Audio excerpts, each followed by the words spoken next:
महाराष्ट्र जल रहा है, महाराष्ट्र का एक हिस्सा जल रहा है और विषय है मराठा आरक्षण।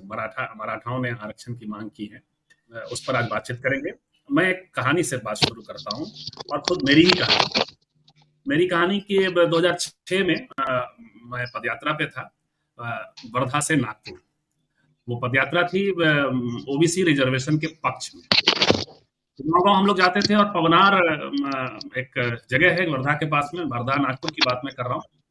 तो वहां हम लोग सभा कर रहे थे। सभा के बाद थोड़ी देर के लिए जब बाहर निकले तो दो लोगों ने कहा कि ये लोग नफरत फैलाने आए हैं। बाद में गांव के लोगों ने बताया कि वो मराठे थे, हमारे साथ संभाजी ब्रिगेड वगैरह का समर्थन था और हम लोग उसमें बात करते थे। तो मराठा आरक्षण मिलने पाहिजे भी हमारा नारा होता था। मराठों के आरक्षण की भी मांग हम लोग कर रहे थे।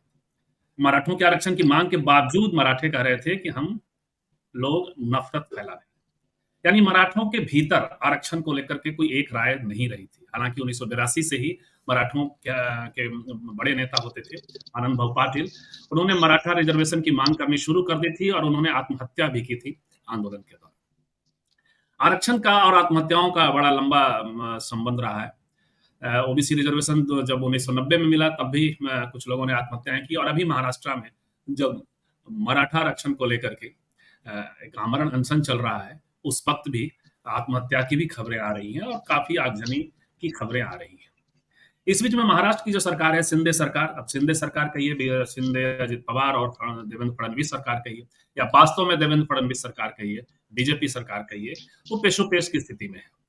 कोई फॉर्मूला उसे मिल नहीं पा रहा है। सुप्रीम कोर्ट ने जब इसके पहले मराठा रिजर्वेशन दिया गया था तो सुप्रीम कोर्ट ने उसे खारिज कर दिया।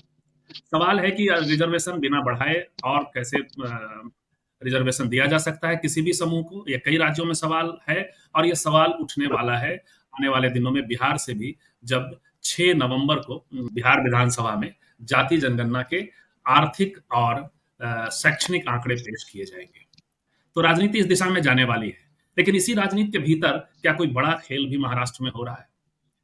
सरकार फॉर्मूला लेकर आ रही है कि मराठों को कुणबी मराठा का सर्टिफिकेट दे दिया जाए, क्योंकि कुणबी मराठा सर्टिफिकेट कभी खतियान में, खास करके मराठवाड़ा वाला इलाके में भी जहां पर यह आंदोलन चल रहा है पश्चिम महाराष्ट्र में और महाराष्ट्र में दिया जाता रहा है ऐसा, और उन खतियानों के आधार पर एक सॉल्यूशन निकालने की कोशिश हो रही है। हालांकि जब ऐसा हो रहा है तो विदर्भ से कुणबी जो बड़ा वोट बैंक है भारतीय जनता पार्टी का, वो कुणबी समुदाय विदक रहा है, ओबीसी समुदाय विदक रहा है। तो इस पृष्ठभूमि में आज हम लोग बातचीत करेंगे कि कैसे साधेगी महाराष्ट्र सरकार मराठों को, कुणबियों को और ओबीसी को। इसके अलावा हम समझेंगे कि ये जो रिजर्वेशन, मराठा रिजर्वेशन की मांग है, उसके पीछे कितनी राजनीति है, कितनी जरूरत है और क्या फॉर्मूले होंगे और कब ये, अभी आर पार की लड़ाई का प्रसंग आ रहा है। सब सरकार की बैठक हुई और सरकार ने 3 फॉर्मूलों पर विचार करना शुरू किया है, कमेटी बनाई है और 3 सूत्री बिंदुओं पर बातचीत करने के लिए कमेटी से आग्रह किया है फॉर्मूले लेकर आने का। तभी जो है आंदोलनकारियों ने निश्चित सॉल्यूशन के साथ, अब किसी वादे पर वो आंदोलन वापस नहीं लेंगे, निश्चित सॉल्यूशन के साथ सरकार को आने की बात कह रहे हैं।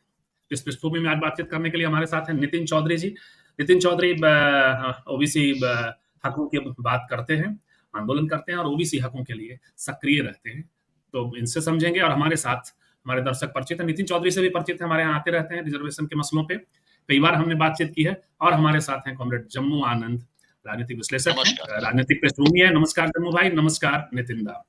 तो और एक बात बता दूं कि नितिन चौधरी नागपुर हाईकोर्ट में, बॉम्बे हाईकोर्ट है उसके नागपुर बेंच में पिटिशनर भी हैं। जो फॉर्मूला है ये कुणबी मराठा वाला, उस फॉर्मूले के खिलाफ भी गए हैं। तो नितिन भाव, सवाल यही है कि कैसे साधेगी महाराष्ट्र सरकार कुणबी, मराठा और ओबीसी को एक साथ? सरकार तो साधने में लगी है और क्योंकि तमाम प्रयास करने के बाद एक प्रयास नहीं हुआ है, काफी प्रयास हुए। कितने आयोग, मुझे लगता है कि लगभग 7 कमीशन उसके ऊपर में उन्होंने बाकायदा रिपोर्ट बनाई। रिपोर्ट के बाद में उन्होंने अपना एक नतीजा पेश किया। करीबन एक रिपोर्ट हाई कोर्ट में रुक गई, एक रिपोर्ट सुप्रीम कोर्ट में रुक गई। तमाम रिपोर्ट के बावजूद ये मराठा आरक्षण वाला मसला आगे नहीं बढ़ा। अब आगे नहीं बढ़ा तो फिर कौन सा ऐसा रास्ता हो सकता है कि जिस रास्ते से इसको हासिल किया जा सकता है? तो मुझे लगता है कि काफी चर्चाएं चली महाराष्ट्र में एक अनुभव भी रहा है लोगों का। अब 21 की सेंसस अगर लेते हैं आप, 31 की सेंसस लेते हैं, तो हम लोग पाएंगे कि अगर सीपी एंड बेरार में देखेंगे हम लोग, तो अचानक में मराठा की पॉपुलेशन बढ़ जाती है 31 में 21 के प्रमाण में, उतनी कुणबी की नहीं बढ़ती और मराठों की बढ़ जाती है। तो एक सिलसिला रहा यहाँ पर इंटरचेंज करने की जातियां, यानी जिसको हम लोग सीपी एंड बेरार यानी खास करके विदर्भ का इलाका बोल सकते हैं, उसके 6 जिले वो निजाम के स्टेट में थे। 1935 में वो सीपी एंड बेरार में जोड़े गए। तो हमने देखा है कि यहाँ पर काफी लोगों ने जो मूलतः कुणबी थे, उन्होंने उनके पिताजी हो या उसके बाद में जो भी प्रोसेस हुई है, उस प्रोसेस में अपने नामों के आगे या मराठा लिखना कुछ लोगों ने शुरू किया। एक अनुभव रहा है और ऐसा ही अनुभव कुछ जगह पर हो सकता है, हुआ है। तो ये मसले को जब मंडल कमीशन की बात आई, फिर 1994 में महाराष्ट्र में ओबीसी आरक्षण वाला कानून बना, उसको 2000 में बाकायदा उसको एक आरक्षण का कानून जिसमें अनुसूचित जाति जनजाति ओबीसी के कानून के रूप में 2000 में सामने आया। उसको लेकर ये कास्ट की जो वैलिडिटी की प्रोसेस क्या होना चाहिए, उसका भी डायरेक्शन तय किया गया। तो ये जो अनुभव रहे लोगों के, तो उनको जब मंडल कमीशन की जो सूची बनी, मंडल कमीशन ने तो कहा था, जब इंदिरा साहनी के जजमेंट में उन्होंने कहा था कि जो राज्यों ने अपनी सूची बनाई है वो बरकरार रहेगी, लेकिन इसके बाद में अगर किसी को ओबीसी की सूची में शामिल करना है तो बाकायदा आपको कमीशन बनाना पड़ेगा। ये हमारा काम नहीं है किसी को पिछड़े वर्ग में इसकी सूची में डालना या निकालना, ये हमारा काम नहीं है। हमारा काम है कि कानूनन हमारा काम है कि संवैधानिक दायरे में ये कितना जायज है, इसको हम परखेंगे, ये बात है। तो कमीशन बनाओ, तो 93 का एक्ट बना, national commission of backward class commission का एक्ट 93 बना, और 93 एक्ट के बाद में राज्यों में अपने कानून अधिनियम बनाने शुरू किए। और अधिनियम के बाद में 2005 में महाराष्ट्र में अधिनियम बनाया। उसके पहले काफी जातियां उपजातियों के रूप में भी जो मूल जातियां उनके साथ में ओबीसी की राज्य की सूची में शामिल की गई। तो ये मसला जब आया है, ये जो मसला सामने आया, तो आप उसका एक बुनियाद है ये मसला सामने आने का। 2004 में 1 जून 2004 में बाकायदा कुणबी समाज के उपजाति में मराठा कुणबी और कुणबी मराठा उपजाति के नाम से दर्ज की गई। खत्री कमीशन का रिपोर्ट था ये, उसकी बुनियाद पर इसको उसमें शामिल किया गया है। अब पता चलता है कि 2004 से लेकर तो 2024 तक, अब 20 साल हो गए इसको। 20 साल के बावजूद भी ये मराठा कुणबी और कुणबी मराठा वाला जो मामला है ना, वो पेचीदा बना रहा है। क्यों? क्योंकि ये इस नाम से जिनको हम कह रहे हैं कि इस नाम से जिनके अपने दस्तावेज में एक नाम अगर ये दर्ज है, तो उनको बाकायदा कुणबी यानी फिर ओबीसी का प्रमाण पत्र मिल सकता था। लेकिन 20 साल के उपरांत में ऐसा पता चला कि ऐसे कोई अनुभव नहीं आ रहे हैं सरकार के सामने, ऐसे कोई मामले नहीं आ रहे मराठा कुणबी और कुणबी मराठा 20 साल। और इसी मुद्दे को कुछ लोगों ने उठाया कि हमको दिक्कतें आ रही है। कुछ लोगों के पुराने दस्तावेज में उनको लगता है कि कुणबी नाम है और आज के दस्तावेज में हमारा मराठा नाम है, तो क्यों ना हमको मराठा कुणबी के नाम से हमको एक प्रमाण पत्र मिलना चाहिए। और जो बाकायदा ओबीसी के सूची में मूल कुणबी जाति के उपजाति के रूप में मराठा कुणबी और कुणबी मराठा जो शामिल की गई है, उसके बुनियाद पर हमको प्रमाण पत्र मिलना चाहिए। ये बातें चलती रही, खास करके जालना में काफी सम्मेलन हुए इसको लेकर, और कुणबी समाज के भी सम्मेलन हुए, उसमें ये बातें सामने आती गई। उसी को एक रूप में, एक दबाव के रूप में एक सरकार ने एक कमेटी बनाई। अब सवाल ऐसा है कि ये अगर कमेटी सरकार बनाती है, तो सरकार ने कहीं कोई समाजशास्त्री, कोई मानव शास्त्री, इन तमाम लोगों से कोई इस बात का जायजा नहीं लिया और एक कमेटी बनाई। 29 मई 2023 को पहली कमेटी बनाई और कमेटी में कहा गया, 20 साल के बाद कह रहा हूं मैं, जिस जाति को कुणबी समाज के मूल जाति में उपजाति के रूप में जिनको शामिल किया गया है, उस जाति के 20 साल के बीच में कोई उनके पास अनुभव नहीं आया इस जाति के इस जाति के नाम को लेकर। लेकिन 20 साल के अंतराल में 2023 में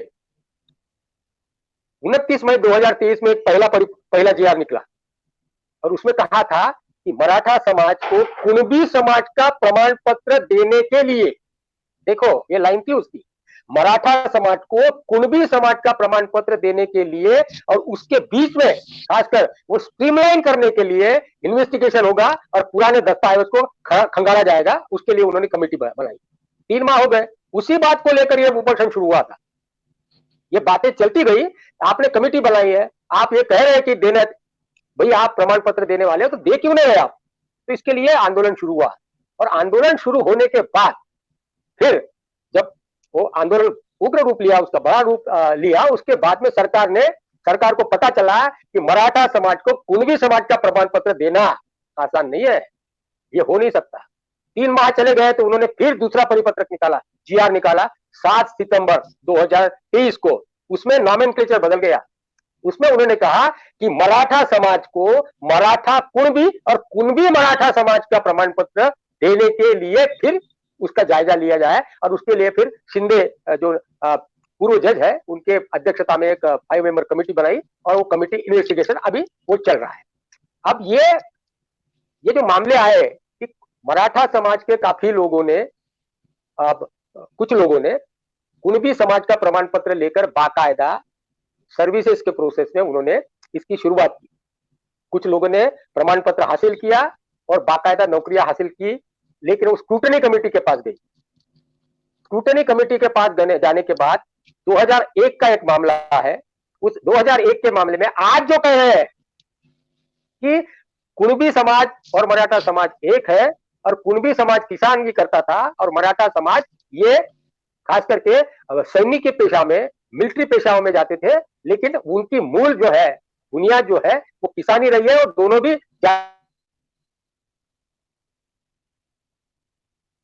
शिवाजी महाराज के काल से जो बातें रहती आई है वो तमाम बातें मुंबई औरंगाबाद हाई कोर्ट के एक मसले में ये तमाम बातें आई, ये मामला आया। ये मामला आने के बाद में औरंगाबाद हाईकोर्ट ने कहा कि ऐसा अगर किया जाए तो पूरे महाराष्ट्र के मराठा समाज को कुणबी प्रमाण पत्र देना पड़ेगा और ये महाराष्ट्र के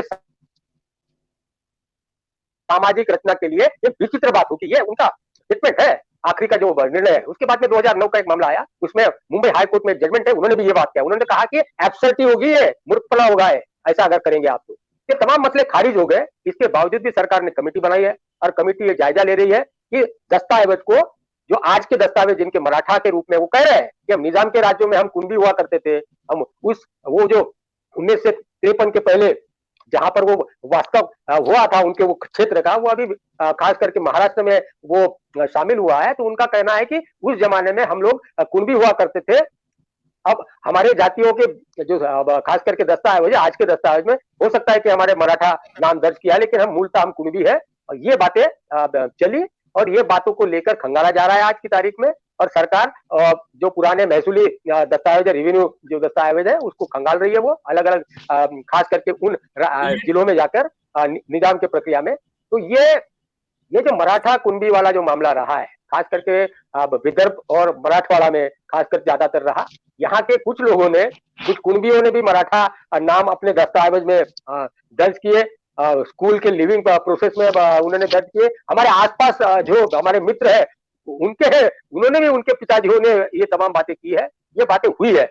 लेकिन अब सवाल ऐसा है कि जो खास करके हमारा जो मामला है, वो मामला ऐसा है कि हमारा ये कहना है कि जो प्रमाण पत्र होता है, वो प्रमाण पत्र की जो प्रक्रिया होती है वो उस व्यक्ति की प्रक्रिया होती है, उसको दस्तावेज की खोज करनी पड़ती है, उसको अपनी दस्तावेज अपने वांशिक प्रक्रिया के साथ में वो देखकर उसको वो दस्तावेज स्क्रूटनी कमेटी के सामने रखना पड़ता है। और वो काम उसका खुद का है, वो काम सरकार यानी स्टेट का नहीं है।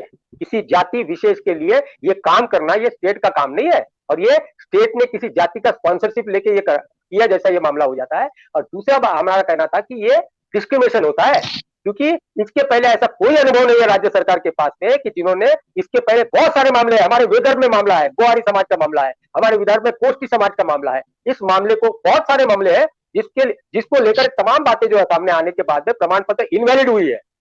तो हमारा यह कहना था कि सरकार ने ऐसी प्रक्रिया कभी की नहीं, क्योंकि सरकार को यह अधिकार नहीं है इस तरीके से खोज करना।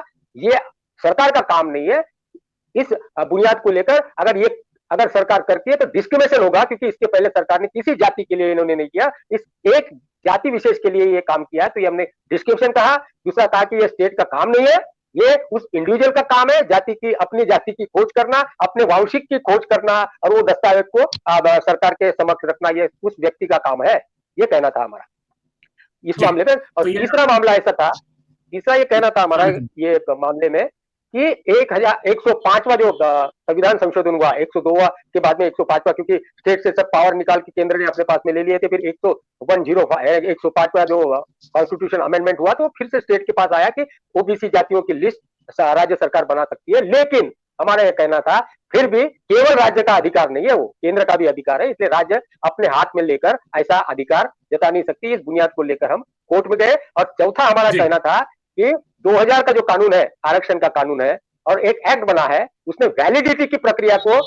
वो प्रोसेस क्या होनी चाहिए इसका डायरेक्शन दिया है। और ये माधुरी पाटिल का एक बहुत बड़ा जजमेंट है, सुप्रीम कोर्ट का जजमेंट है। उस जजमेंट में किसी जाति की वैलिडिटी की प्रोसेस क्या हो सकती है, उसके मानक दिनांक क्या हो सकते हैं, किस मानक दिनांक के पहले उनके उस प्रमाण पत्र में उस जाति का खास करके दर्ज होना चाहिए, वो जाति दर्ज होना चाहिए, इसके डायरेक्शन दिए। हमारा कहना था कि माधुरी पाटिल के लेकर 231 वाला जो मामला रहा है सुप्रीम कोर्ट का, इस जजमेंट के खिलाफ में ये सरकार का काम है। तो ये तमाम मसले, और साथ साथ में हमने वो औरंगाबाद हाईकोर्ट का जजमेंट और बंबई हाईकोर्ट का जजमेंट भी हमने जोड़ा कि सरकार का ये काम नहीं है, और सरकार किसी जो जातियां खास करके बैकवर्ड क्लास नहीं है, उस जाति को बैकवर्ड क्लास के एक जाति का प्रमाण पत्र के लिए प्रयास करना, ये हमारा कहना था कि 5 मई 2021 का जो जजमेंट है सुप्रीम कोर्ट का, इसका भी वायलेशन है। इसको लेकर हमने ये बातें सामने रखी। तो ये जो मराठा कुंभी मराठा वाला मामला है, वो शुरू हुआ 1 जून 2004 में। खत्री कमीशन ने रिपोर्ट बनाया, और उस रिपोर्ट के बुनियाद पर जो ओबीसी की जो राज्य की सूची थी, उसमें कुणबी की उपजाति करके मराठा कुंभी और कुंभी मराठा को जोड़ने के बाद में यह मसला सामने आया, और उससे यह मसला पेचीदा। चलिए, तो नितिन भाव से हमने डिटेल कानूनी प्रसंग को सुना और काफी हिस्ट्री के साथ सुना कि क्या उसका ये रहा है। और ये पिटिशनर हैं, अभी नागपुर हाईकोर्ट में मामला चल भी रहा है, सारे पॉइंट्स जिन पॉइंट्स को लेकर के गए वो हमने सुना। लेकिन इसके राजनीतिक पहलू पर फिर जम्मू भाई आपसे बात करते हैं। ये सवाल तो हमारा यथावत है कि मराठा, कुंभी और ओबीसी तीनों को साधने में लगी है महाराष्ट्र सरकार, खास करके भारतीय जनता पार्टी, उसको हम लोग कहें, राष्ट्रीय स्वयंसेवक संघ भी कह सकते हैं। तो क्या ये संभव है तीनों को साध लेना? कई बार आप बड़े अति आत्मविश्वास में कुछ चीजें, आप सामाजिक मुद्दों को हवा देते हैं, लेकिन वो आपके हाथ से चीजें निकल भी जाती हैं। जम्मू भाई, इससे पहले कि मैं इस मुद्दे पर अपनी बात रखूं, नितिन भाई ने कुछ चर्चा यहाँ पर की है, और बहुत सारे पिछले 20 सालों में जो प्रक्रिया हुई, क्योंकि मैं भी उनसे थोड़ा जानना चाहता हूं, क्योंकि भारतीय संविधान के मुताबिक रिजर्वेशन जो है वो देने की अपनी एक प्रक्रिया है। उसमें कलम 340 में कोई भी समुदाय इस देश का वो पिछड़ा है, वो भी शैक्षणिक और सामाजिक निकष पर, तो इसके लिए जो कमीशन पहले बिठानी पड़ती है, और वो कमीशन भी कलम 340 के तहत प्रेसिडेंट जो है वो उस कमीशन को अपॉइंट करते हैं। मेरी जानकारी में ये नहीं है कि क्या मराठा समाज या मराठा एक जाति ये शैक्षणिक और सामाजिक रूप से पिछड़ा, इसका अध्ययन करने के लिए क्या प्रेसिडेंट ने, इस देश के महामहिम राष्ट्रपति ने कोई कमेटी बनाई है क्या? और अगर कोई कमेटी बनाई है तो कमेटी किस नाम से जानी जाती है, उसका क्या अहवाल था, इसकी थोड़ी सी मुझे जानकारी नहीं है। अगर नितिन भाई को अगर जानकारी है तो थोड़ा सा उसमें प्रकाश डाल दे तो मेरे लिए थोड़ा आसान होगा बातें आगे करने के लिए। नितिन बाबू, नहीं, उसमें 2 बातें हैं। एक तो जो स्टेट को अपने पावर है 242 कानून के तहत, अनुच्छेद 242 के तहत, कि राज्य जाति पिछड़े वर्ग की जाति की सूची बना सकता है। और पिछड़े वर्ग की जाति की सूची बना, काका कालेलकर आयोग जब बना था, पहला national commission for backward class जो बना था, 53 में बना था, और 55 में उसकी रिपोर्ट आई थी। उस रिपोर्ट को लागू करने के लिए दमखम बहुत सारा हुआ था, लेकिन उसके बाद में फिर सरकार ने उसको लोकसभा में और राज्यसभा में उसकी चर्चा नहीं की, लेकिन बाकायदा डायरेक्शन केंद्र सरकार ने दिए कि राज्य सरकार अपने कमीशन बना सकती है, और राज्य सरकार कमीशन बना के राज्य में पिछड़े वर्ग को अपने तरीके से आरक्षण दे सकती है। उसके बाद में पूरे देश में राज्यों में कमीशन बने, महाराष्ट्र में भी कमीशन बना, बीडी देशमुख कमीशन बना 1960 के बाद में जब महाराष्ट्र स्टेट बना, तो बीडी देशमुख कमीशन का जो रिपोर्ट आया 63 में बना, 61 में बना, 63 में उसका रिपोर्ट आया, क्योंकि हर राज्य में, फिर तमिलनाडु में बना, मुंगेरीलाल का कमीशन बिहार में भी बना, ये तमाम बहुत सारी जगह पर उसके बाद में शुरू हुआ। राज्य ने अपनी सूची बनाना शुरू किया और उसके तहत में आरक्षण का जो राज्य अपने दायरे में आरक्षण देने की प्रक्रिया राज्यों ने उसके बाद में शुरू की। महाराष्ट्र में 1967 से महाराष्ट्र का राज्य बना 60 में, 60 के बाद में ये बीडी देशमुख कमीशन खास करके पिछड़े वर्ग की ज्यादा अनुसूचित जाति जनजाति खास करके बीजेएनटी और ओबीसी को लेकर उन्होंने एक अपना रिपोर्ट पेश किया और रिपोर्ट के तहत उन्होंने कितना आरक्षण देना चाहिए इसको लेकर भी अपनी अनुशंसा सरकार के सामने पेश की। और 1967 के बाद में महाराष्ट्र में अनुसूचित जाति के लिए 13%, अनुसूचित जमात के लिए 7%, भटके और विमुक्त मिलकर 4% और ओबीसी के लिए 10, ऐसा 34% का रिजर्वेशन 1967 से शुरू हुआ। और उसके बाद में फिर जब मंडल कमीशन का मामला 92 में आया, उसके बाद में 93 के बाद में इस तमाम बातों में बदलाव हुआ। फिर नई भटके जिसको नोमिनेटेड डीएनटी की कास्ट की प्रक्रिया 2-3 प्रवर्ग उसके बने, तो 94 के बाद में बने। तो राज्य को अपना अधिकार था कमीशन बनाने का और उसके तहत में तमाम राज्यों ने, बहुत सारे राज्यों में अपने कमीशन बनाए, अपने आरक्षण का जो दायरा है उन्होंने तय किया और उसके तहत में जैसे तमिलनाडु में आपको पता है कि ओबीसी को 50% रिजर्वेशन है, करीबन पहले 67 हुआ करता था, फिर बाद में करुणानिधि के जमाने में 68 और फिर जयललिता के जमाने में 69% रिजर्वेशन उन्होंने अपने तरीके से किया। ये केंद्र का अलग मामला है। 340 जो कानून अनुच्छेद है उसके तहत केंद्र अपना एक नेशनल कमीशन बना सकता है और कमीशन बना के अपना रिपोर्ट खास करके राष्ट्रपति महामहिम के इसमें क्या बोलते हैं आदेश के तहत वो कमीशन बना सकता है और रिपोर्ट उनके सामने वो पेश कर सकता है। आपको अभी मालूम होगा कि तीसरा कमीशन बना है ओबीसी का स्टेट वाले में रोहिणी कमीशन, और वो रोहिणी कमीशन का रिपोर्ट भी केंद्र सरकार के समक्ष खास करके राष्ट्रपति के सामने उन्होंने पेश किया है, वो लागू भी किया।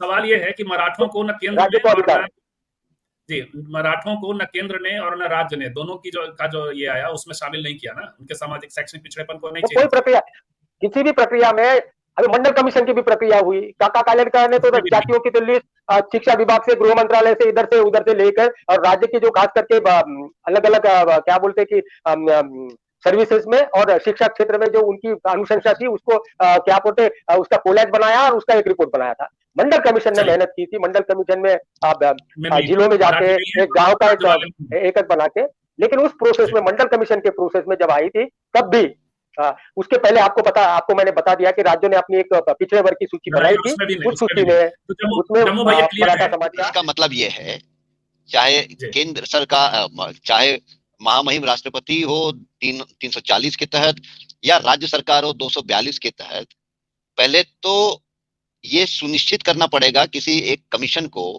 कि कोई एक समूह XYZ से जानने वाला समूह, समझ लीजिए कि इस वक्त मराठा समूह ये शैक्षणिक और सामाजिक रूप से पिछड़ा है या नहीं, इस पर जब तक कोई एक कमीशन चाहे 242 के तहत हो चाहे 340 के तहत हो, जब तक कि कोई एक कमीशन कोई अपनी एक इंपेरिकल डेटा, इसको अपन कहते हैं रिसर्च करने के बाद, स्टडी करने के बाद पेश ना कर दे, तब तक चर्चा की कोई बुनियादी तैयार नहीं हो सकती है।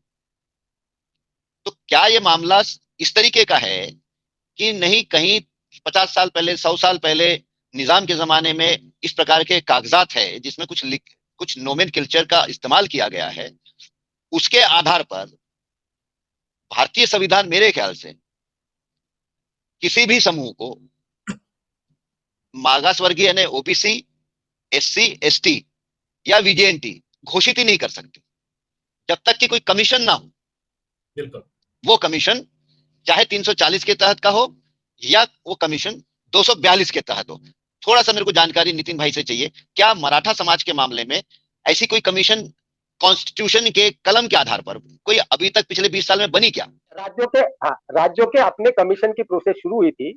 मैंने कहा था कि सबसे पहले बीडी देशमुख कमीशन बना था 1961 में और फिर उनका रिपोर्ट आया, उसको लेकर महाराष्ट्र की रिजर्वेशन की, महाराष्ट्र बनने के बाद में की रिजर्वेशन की प्रोसेस शुरू हुई उसके बुनियाद पर। फिर उसके बाद में मुताटकर कमेटी बनी, उसके बाद में खत्री कमीशन आया, फिर बापट कमीशन आया, फिर सराफ कमीशन आया, फिर आपको सबको मालूम है कि राणे कमेटी बनी थी, फिर गायकवाड़ राणे कमेटी तो कॉन्स्टिट्यूशनल कमेटी नहीं थी, उसके बाद में गायकवाड़ कमीशन बना और फिर गायकवाड़ कमीशन ने अपना रिपोर्ट पेश किया।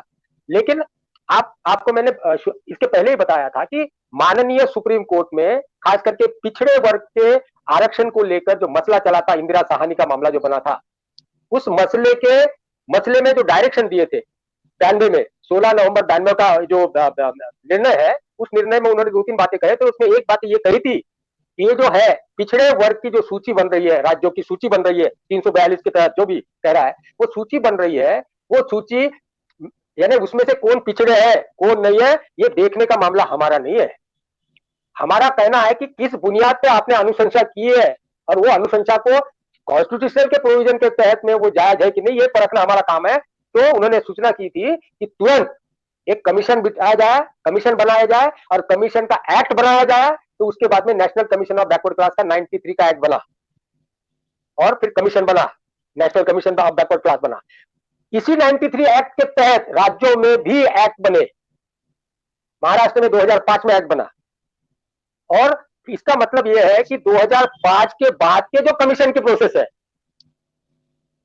समझे, 2005 के बाद के जो कमीशन की प्रोसेस है, उस कमीशन की प्रोसेस में बाकायदा कहा, क्योंकि मंडल कमीशन के बुनियाद थी कि पिछड़ा वर्ग माने क्या, सामाजिक और शैक्षिक पिछड़ा वर्ग माने क्या, उसके जो बुनियादी 11 जो खास करके मानदंड थे, वो जो मंडल कमीशन ने रखे थे, उस मानदंड की बुनियाद पर फिर राज्यों ने अपने कमीशन जो बनाए, उसके बाद में उस बुनियाद पर किसी जाति को परखना और उस जाति को ओबीसी के सूची में राज्यों के शामिल करने की प्रक्रिया शुरू हुई। तो मराठों के बारे में वो कमीशन का क्या कहना था?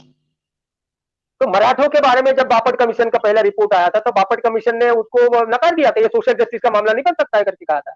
तो फिर सरकार, तो आपको मालूम है किसकी सरकार रही है, तो सरकार ने क्या किया तुरंत, और आपको मैं कह रहा हूं कि 2005 के एक्ट के उपखंड में, नव उपखंड में कहा गया है कि ये राज्य का जो कमीशन है, ये रिपोर्ट बनाएगा तो वो राज्य सरकार को मानना ही पड़ेगा। इसके बावजूद सरकार ने तुरंत इसको रिजेक्ट करके शराब कमीशन बनाया। शराब कमीशन ने भी नहीं माना, तो आपको सबको मालूम है कि राणे कमेटी बनी 2014 में, और राणे कमेटी, हमारा कहना था कि राणे कमेटी तो कॉन्स्टिट्यूशनल नहीं है, क्योंकि उसके जो अध्यक्ष है, वो चेयरमैन है, वो तो पॉलिटिशियन है। हमने कहा था कि कमेटी अनकॉन्स्टिट्यूशनल है, और फिर उन्होंने रिपोर्ट बनाया मराठों को 16% आरक्षण का, ये आप सबको मालूम है, और हम उसके खिलाफ में रहे। आपको मालूम है कि वो रिपोर्ट मुंबई हाईकोर्ट में खारिज हो गया, आगे नहीं बढ़ पाया क्योंकि अनकॉन्स्टिट्यूशनल था। तो कॉन्स्टिट्यूशनल प्रोसेस राज्यों में सूची बनाने के लिए जातियों के पिछड़ा वर्ग जो भी है उसको परखने के लिए राज्यों में कानून है, कमीशन है, उसकी एक प्रक्रिया है। उस प्रक्रिया के तहत में मराठा समाज बाकायदा 2-3 बार गया है, गया नहीं है ऐसा नहीं है, लेकिन बार बार। अब आपको मालूम है गायकवाड़ कमीशन बना, गायकवाड़ कमीशन बना, उसको लेकर सरकार ने कानून बना दिया। कानून बनने के बाद में उसको चुनौती मिली तो राज्य, आप मुंबई हाईकोर्ट में उसको फिर चुनौती को खारिज कर दिया। फिर लोग गए सुप्रीम कोर्ट, और सुप्रीम कोर्ट में गायकवाड़ कमीशन को खारिज कर दिया। गायकवाड़ कमीशन को खारिज कर दिया और 2-3 बातें उन्होंने उसमें कही कि क्या स्पेशल कोई ऐसा मसला है उसको लेकर, ये जो आपने इस समाज को जो 50% के ऊपर आरक्षण देने की भी हिमायत की है, उसको लेकर खास करके आप कुछ खास करके विशेष मामला है, इसको लेकर आपने अनुशंसा किया, कुछ विशेष मामला बनता है क्या मराठा आरक्षण, तो वो उसको लेकर बात नहीं रखी। खास करके गायकवाड़ कमीशन वो बात नहीं रख पाई। और साथ साथ में उन्होंने कहा कि 15/4 और 16/4 को लेकर भी उन्होंने कहा कि गायकवाड़ कमीशन का जो रिपोर्ट है, वो रिपोर्ट सामाजिक पिछड़ा और शैक्षिक पिछड़ा जो है सिद्ध करने में, मराठा को सिद्ध करने में वो नाकामयाब रहा। ये माननीय सर्वोच्च न्यायालय का 5 मई 2021 के निर्णय में साफ कहा उन्होंने। तो अभी ईडब्ल्यूएस का फायदा, तो अभी ईडब्ल्यूएस का तो कैटेगरी में आते होंगे ना, वो तो ईडब्ल्यूएस के कैटेगरी में उन्होंने कहा, कल परसों की उन्होंने एडवर्टाइज दी है सरकार ने कि ईडब्ल्यूएस के मामले पे ज्यादातर जो है नियुक्तियां, पदों पे सर्विसेज में नियुक्तियां हमने खास करके मराठों की करके उन्होंने बाकायदा एडवर्टाइज में लिखा है। तो इसका मतलब यह है कि ईडब्ल्यूएस के रिजर्वेशन में भी खास करके मराठा समाज को तवज्जो दी उन्होंने, क्योंकि जब आरक्षण लागू किया, जब गायकवाड़ कमीशन आने के बाद में उन्होंने जब कानून बना, कानून बनने के बाद तुरंत लागू कर दिया। लागू कब से किया? 2016 के तहत, यानी पीछे जाकर उन्होंने लागू किया। और लागू करने के बाद में जो जिनको पद मिले वो तो पद तो खारिज हो गए, तो फिर आंदोलन खड़ा हो गया। तो सरकार ने फिर उसको लेकर उन्होंने कहा कि विशेष उनके लिए हम प्रोविजन करते हैं, लेकिन उसको वो भी सुप्रीम कोर्ट गए तो वो खारिज हो गया।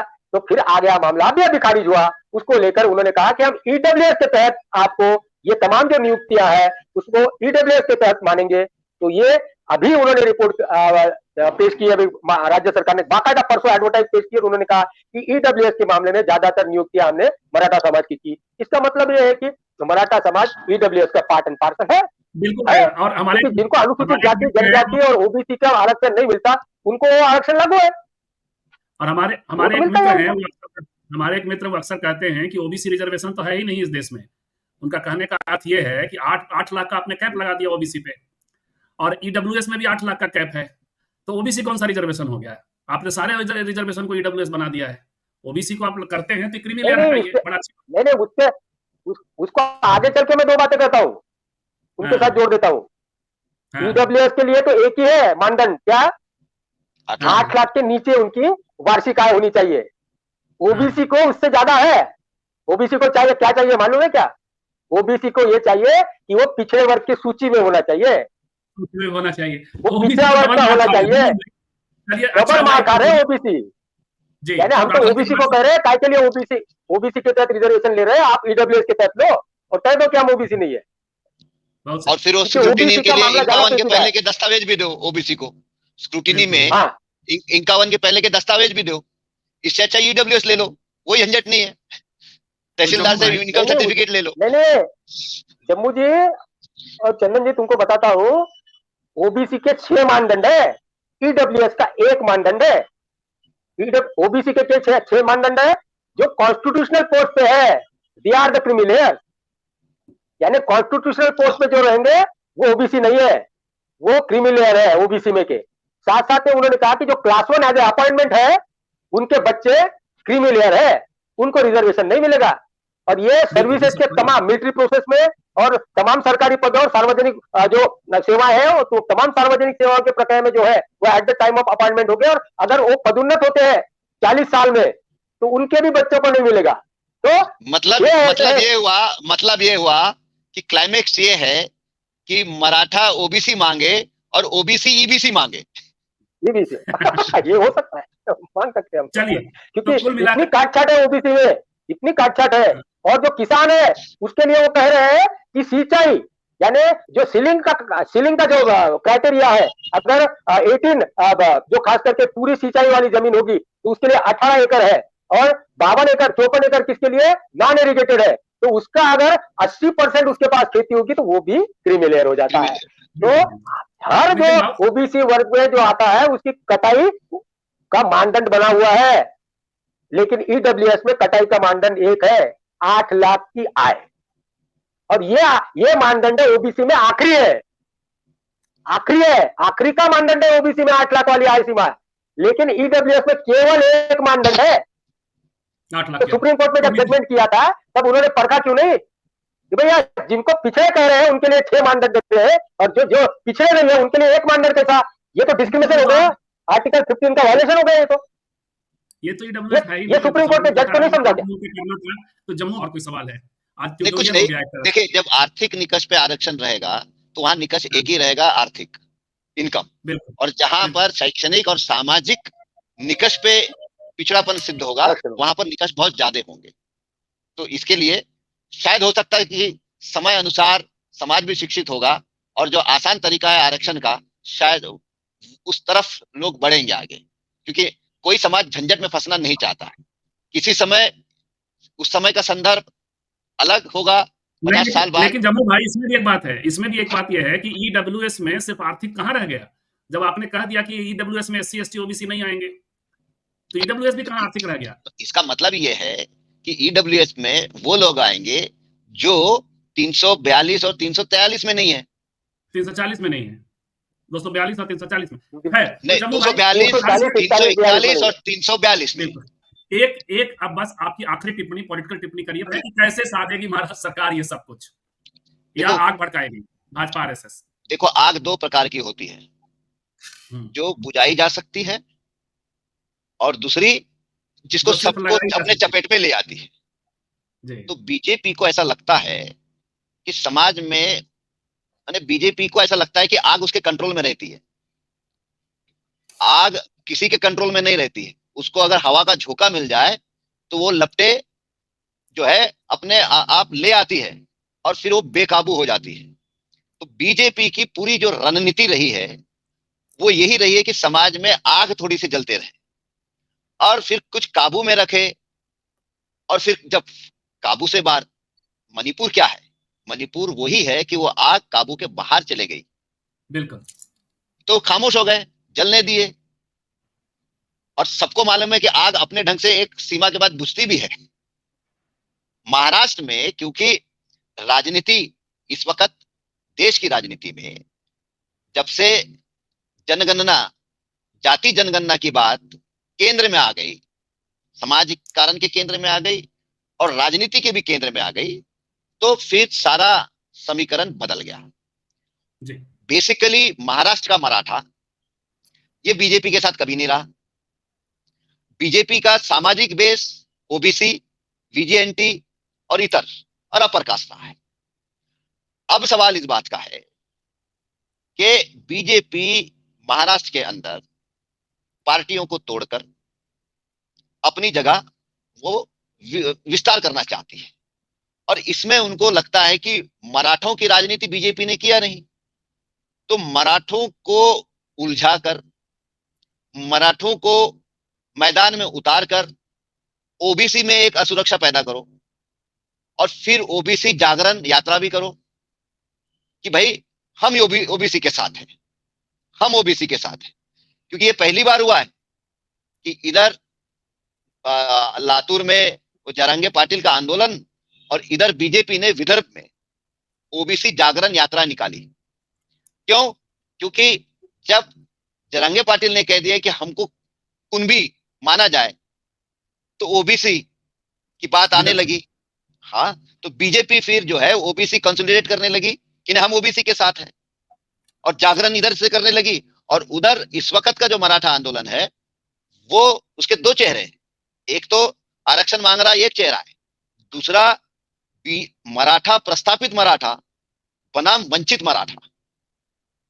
तो बीजेपी को मालूम है कि प्रस्थापित मराठा चाहे समाज में हो, चाहे अर्थव्यवस्था में हो या राजनीति में हो, ये या तो राष्ट्रवादी है या थोड़ा बहुत कांग्रेस है। तो इसके लिए इस वक्त जो गुस्सा है, जो घर जल रहे हैं, वो सीधा राष्ट्रवादी, हालांकि एक बीजेपी का भी घर जला है, क्योंकि मराठों के नाम पे जिन्होंने राजनीति करी, हम तो अल्प भूधारक रह गए मराठवाड़ा के, लेकिन मराठवाड़ा के मराठा की राजनीति करने वाले या पश्चिम महाराष्ट्र में करने वाले वो तो करोड़पति अरबपति बन गए।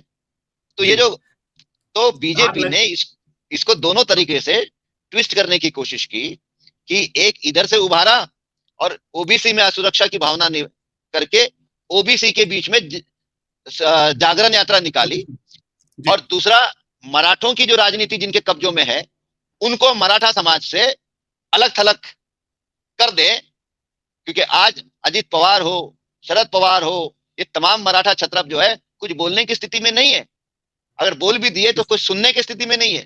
थोड़ा सा भी शब्दों में इधर उधर हो जाए तो घर जला देने की बात हो रही है। लेकिन दिक्कत क्या है?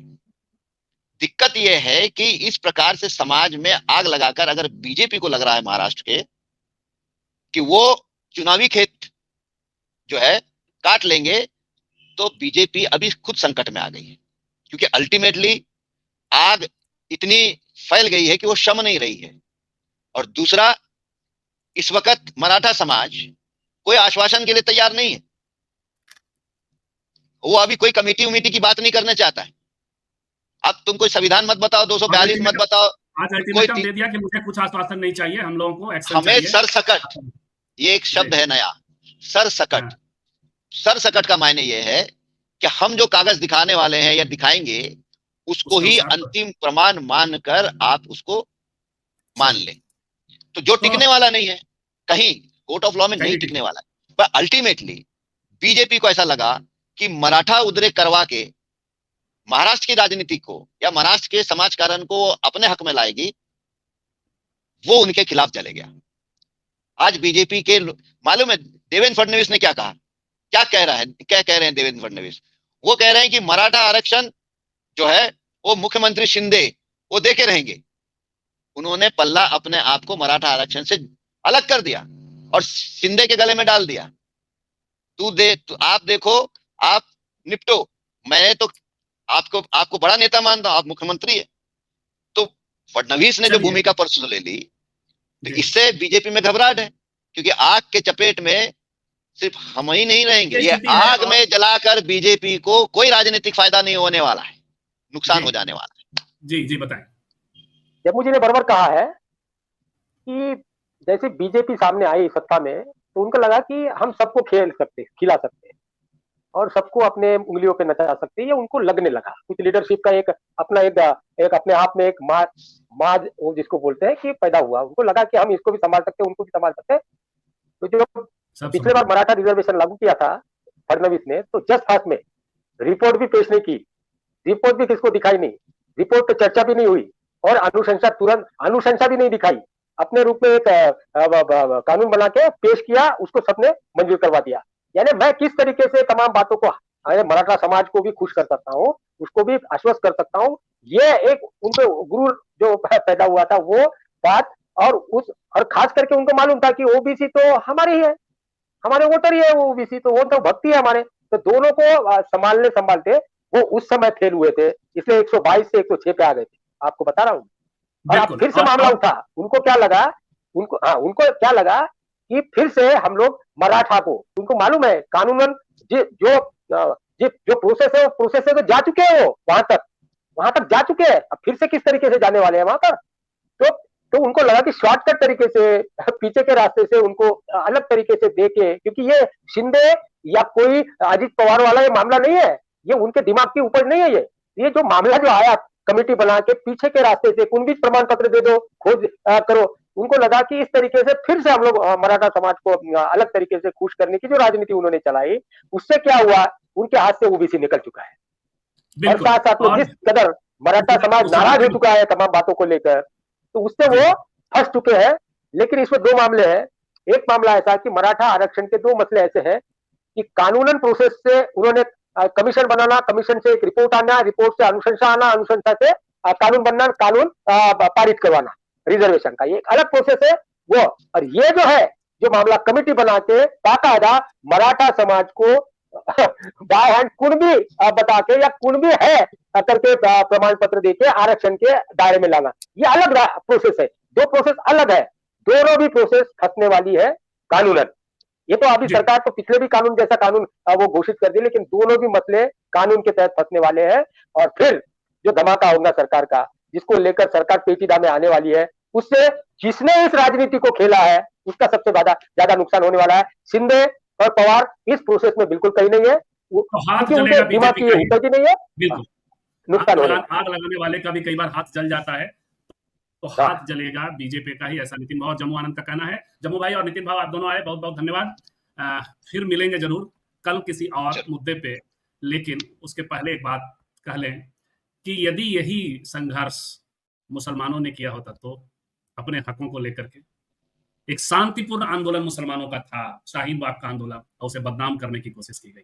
और जैसा आंदोलन, जिस तरह से आगजनी, जिस तरह से विधायकों, और तब सवाल यही है कि कोई इस देश में नागरिक है, कोई इस देश में नागरिक होने के सिर्फ आभास मात्र में जी रहा है, और नागरिकता के क्लेम पर भी बात हुई थी। तो ये भी एक सवाल है। बाकी जो ओबीसी और मराठा को मूर्ख बनाते हुए कहीं बीजेपी के हाथ में ही आग न लग जाए, जो आग लगाई है उससे हाथ जल न जाए। नितिन भाव और जम्मू भाई, आप दोनों हमारे साथ रहे और एक अच्छी बात हुई, एक ट्यूटोरियल सा हो गया कि कैसे मराठा रिजर्वेशन लागू लीगली होना संभव नहीं है, और क्या है ओबीसी रिजर्वेशन। जो भी इस वीडियो को देखेंगे, आगे चलकर इस पर बातचीत सुनेंगे, वो इसको जानेंगे।